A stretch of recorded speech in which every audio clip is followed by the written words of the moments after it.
Hi, this is Rabbi Jeremy Lawrence from Kinloss Synagogue in Finchley. This week's Parsha is Parshat Toldot, the famous story of the twins, Jacob and Esau, and their rivalry over the birthright. Jacob will emerge as Israel, our patriarch. Esau, or Edom, will be locked in enmity with us until the Messianic era. The tension begins as early as Rebekah's pregnancy, when we're told that the two fought inside her.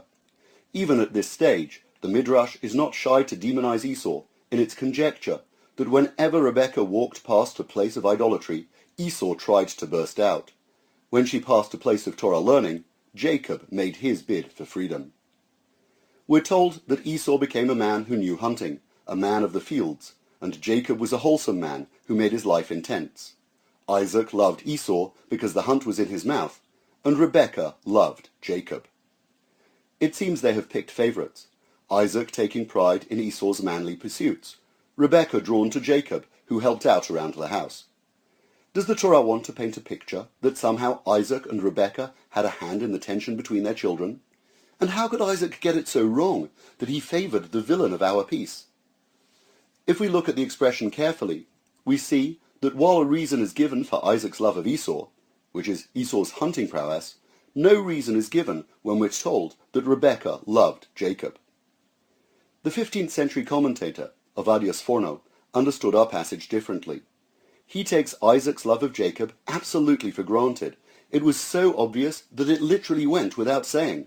However, Isaac loved Esau, and that needed saying. Isaac loved Esau, but it was a qualified love. Isaac loved Esau because he would bring him game. Despite all his failings, Esau was a devoted son who knew how to look after his father. He didn't perform many mitzvot, but he did honor his dad. While Isaac was not blind to Esau's faults, he did at least look to the good that was there in his son, and Isaac loved him for that. Then why does the Torah teach us that Rebekah loved Jacob? Sforno's answer is that Rebekah only loved Jacob. Rebekah saw the evil in Esau and had no love for him at all. Sforno contends that Isaac didn't favor Esau, but he didn't write him off. Isaac had been taken up a mountain by his father Abraham, a man who was prepared to sacrifice a son for his faith. It must have been a terrifying experience, and one that left a mark. Perhaps Isaac's own last-minute reprieve encouraged him to appreciate the value of each moment of life, even in the life of a wayward child. Perhaps his own experience had taught Isaac that God didn't ever want a father to sacrifice or give up on any of his offspring. We see that Isaac retained a constant hope that through encouraging Esau's single redeeming attribute, the boy might eventually become redeemed. Esau rushed to do his father's bidding. Isaac loved him because there was a mitzvah there. If Isaac's love for Jacob did go without saying, we see that left its mark too. One generation on, Jacob overcompensates. Jacob loves his son Joseph and shows that love so blatantly.